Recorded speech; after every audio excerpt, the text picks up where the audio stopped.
In this lesson, you will learn about dynamic equilibrium, the conditions required for dynamic equilibrium to be reached, and examples of systems at equilibrium. Imagine you are digging a hole. You got it? Imagine, as you are digging that hole, your friend is refilling it. If you are digging the hole faster than your friend, the hole gets larger. If your friend is filling the hole faster than you, the hole gets smaller. But if the two of you are working at the same speed, there would be no change to the size of the hole. The same concept can be applied to a reversible reaction. If the rate of the forward reaction, reactants to products, is the same as the reverse reaction, products to reactants, the reaction is said to be at equilibrium. This is called a dynamic equilibrium because both processes are occurring simultaneously, even though there is no overall observable change.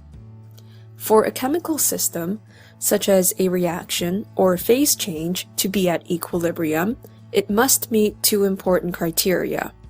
First, it must be a reversible process. Second, it must be taking place in a closed system. A closed system is one where there is no exchange of matter, only exchange of energy.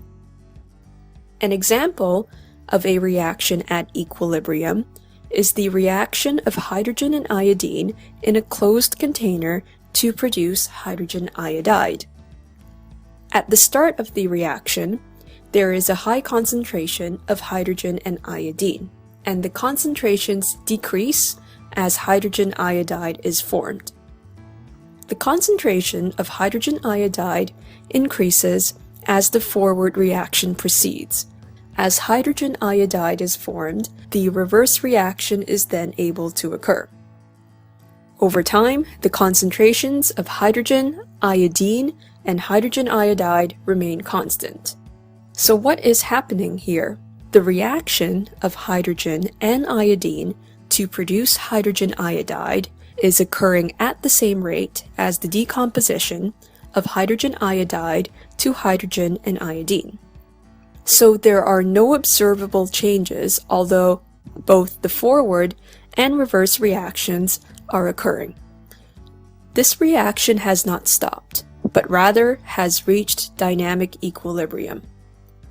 What would happen to this reaction if the lid on top of the glass jar was opened? Please pause the lesson to think about this and resume when you are done.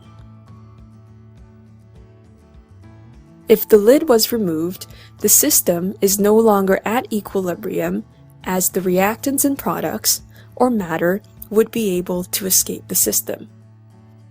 Liquid bromine equilibrates to form gaseous bromine at room temperature. Remember that this is not a reaction, but rather a phase change. Phase changes can also reach equilibrium under the correct conditions.